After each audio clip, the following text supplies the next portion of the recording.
YouTube, it's Wisconsin Shoe Guy here, and these are the Edmonds Higgins Mill, and this is made out of a completely different kind of leather. And no, I'm not completely crazy. I do usually keep laces in my boots, but I wanted to show off the tongue on these is suede. Now, why does that matter? That matters because when you're wearing the boots, you don't want the tongue pushing in on your foot.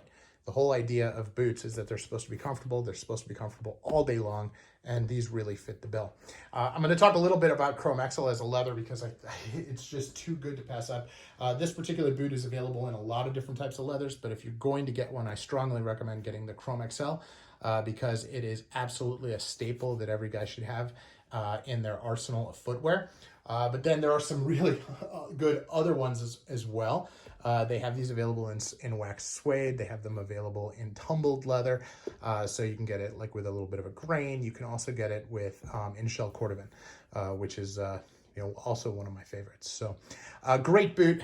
Little story. I had the opportunity to go hiking across northern Scotland last year, and I was out on some of the Outer Hebrides, and this was my hiking boot. Now you're gonna say, wait a second, Wisconsin Shoe Guy, that is a day-night sole. That is a dress sole.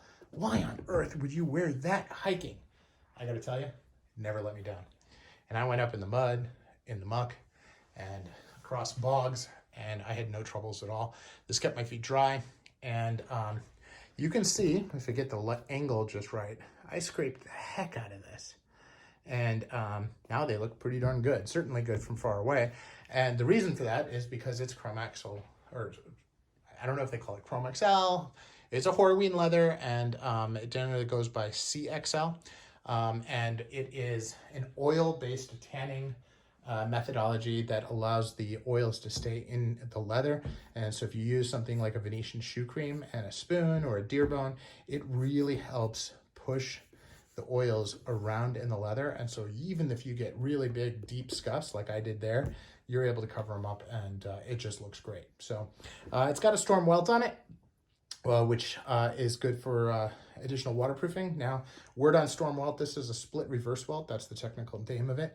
Almost everybody in the shoe industry calls it a storm welt though, but at Edmonds, they have a storm welt, meaning waterproof, and that is not what this one has. This came out before those that particular welt system came out, and that's a great idea because it puts another membrane in between there. As long as the shoe is as comfortable, I would definitely consider getting that. But these were waterproof as they were. You can see the lining on this.